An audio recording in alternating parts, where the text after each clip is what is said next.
Fala pessoal, sejam todos muito bem-vindos. Esse é o canal Projeto Corte e eu sou o Ney Lima. Hoje vamos abordar sobre a segunda morte.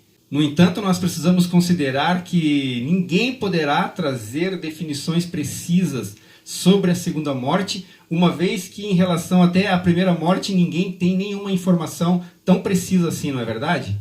No entanto, eu quero afirmar para vocês em relação à primeira morte que ela será interrompida pela ressurreição, ao passo que para a segunda morte não haverá solução, porque o dano da segunda morte é irreversível.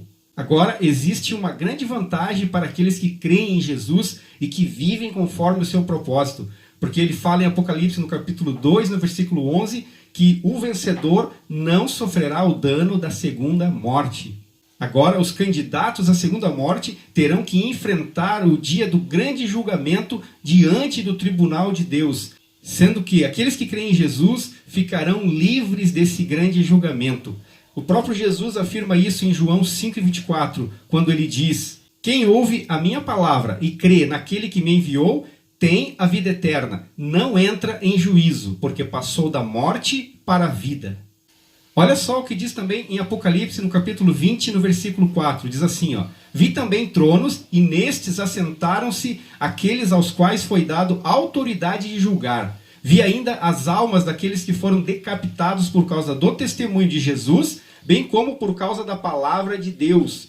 Olha só a diferença aqui. Eu quero trazer algo não para ser polêmico, mas para te fazer pensar comigo. São duas colocações. Uns foram decapitados por causa do testemunho de Jesus, e outros também sofreram algum tipo de dano por causa da palavra de Deus. Será que é possível a gente entrar nessa linha de raciocínio e entender que testemunhas realmente só podem ter sido aqueles que viram ocularmente? Porém, nós hoje estamos aqui também dando testemunho dessa palavra. Nós não vimos, porém nós cremos e por isso também testificamos. Continuando o texto, diz assim, "Tantos quantos não adoraram a besta, nem tampouco a sua imagem, e não receberam a marca na fronte e nem na mão, e viveram e reinaram com Cristo por 1000 anos. Logicamente que o advento que antecede esse período de 1000 anos é o período da grande tribulação. Quando acabar a grande tribulação e tudo for consumado, aí então começará o período de 1000 anos.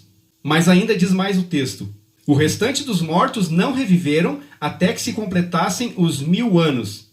O apóstolo Paulo ele diz lá em 1 Tessalonicenses, no capítulo 4, sobre esse encontro que haverá no grande dia de Jesus entre os que já dormem e entre aqueles que estiverem vivos nesse advento. "E todos se reunirão com Cristo nas nuvens, nas alturas." Porém, o texto está dizendo aqui que aqueles que não foram leais, que não foram fiéis, que não guardaram o testemunho ou que não creram e que aceitaram a marca da besta e adoraram a sua imagem, esses permanecerão mortos durante um milênio. E o último versículo, o 6, diz assim: "Bem-aventurado e santo é aquele que tem parte na primeira ressurreição. Sobre esses a segunda morte não tem autoridade. Pelo contrário, serão sacerdotes de Deus e de Cristo e reinarão com ele os 1000 anos." Só quero fazer uma nota de rodapé sobre algo terrível que vai marcar o início do milênio. Lá em Mateus, no capítulo 27, no versículo 2, diz que quando Jesus expirou na cruz, abriram-se os sepulcros e muitos corpos de santos que dormiam ressuscitaram. E diz ainda que eles entraram na cidade santa e apareceram a muitos.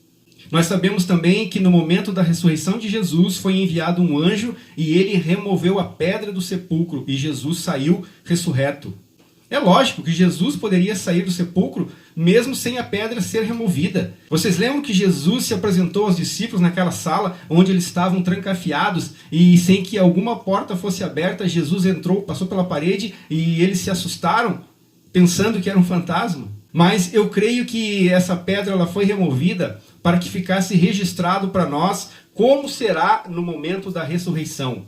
Imagine as pessoas que ficarem no período do milênio vão ter que se deparar com esse ato horrível, onde sepulcros inexplicavelmente estarão violados, abertos em todo o mundo.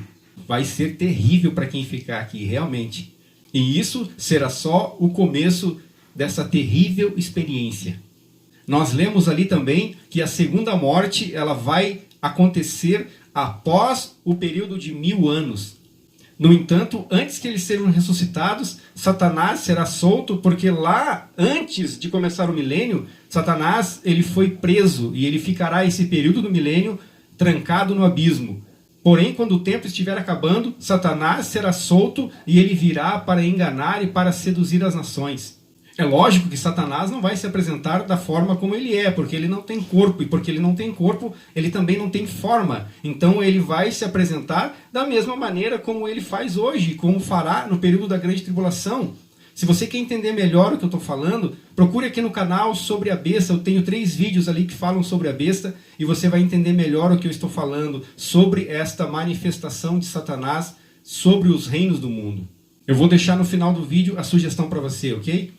E o intento de Satanás, após a sua soltura, é ajuntar de todas as extremidades da terra pessoas para assim formar o seu exército para guerrear contra o Cristo. No entanto, ainda será possível para algumas pessoas alcançarem a salvação, porém de uma forma muito mais difícil, porque nesse período não haverá a presença de Deus na terra, a qual hoje nos ajuda, nos consola, nos dá força, nos encoraja. E neste momento do milênio não haverá a presença de Deus, porque Deus já recolheu o seu Espírito, recolheu a sua igreja, que era a propagadora da sua palavra, que dava testemunho da verdade. Estes não estarão mais na terra. E aqueles que ficarem aqui, com muita dificuldade, eles vão ter que conquistar a sua salvação por meio das suas boas obras, e não se envolvendo com este ajuntamento que Satanás vai promover para a última hora, porque será a cartada final de Satanás. Mas diz o texto que Jesus Cristo, com a afiada espada que sairá da sua boca, ele vai derrotar Satanás e os seus exércitos.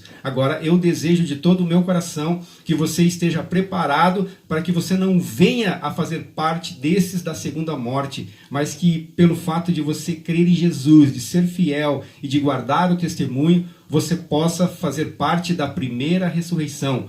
Porque aqueles que creem em Jesus não sofrerão o dano da segunda morte, não entram em juízo, porque estes passaram da morte para a vida. Então, o dano da segunda morte não é para aqueles que creem em Jesus, mas é para aqueles que ignoram a sua palavra, que ignoram a mensagem da cruz. Infelizmente, isso é uma realidade. Eu sei que muitas pessoas já não conseguem mais crer nessas coisas. Porém, o vencedor é aquele que se mantém fiel até o fim. Então eu te digo, seja fiel, vá até o fim, e assim você estará livre dos danos da segunda morte. Deus abençoe a todos e até o próximo vídeo.